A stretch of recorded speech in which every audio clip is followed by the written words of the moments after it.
আসসালামু আলাইকুম ও রহমতুল্লাহি ওয়া বারাকাতুহু। প্রিয় ফেসবুক ফ্রেন্ড, সবাই কেমন আছেন? আশা করি আল্লাহর রহমতে সুস্থ এবং ভালো আছেন। আজকে আপনাদেরকে দেখাবো কেমন করে প্রাকৃতিক ঝর্ণার মতো কৃত্রিম ঝর্ণা তৈরি করেছে কাতার সরকার। আমি এই মুহূর্তে দাঁড়িয়ে আছি কাতারের কাতারাত।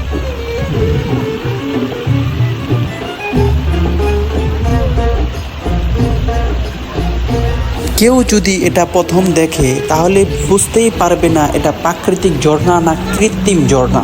এত সুন্দর, এত আকর্ষণীয়।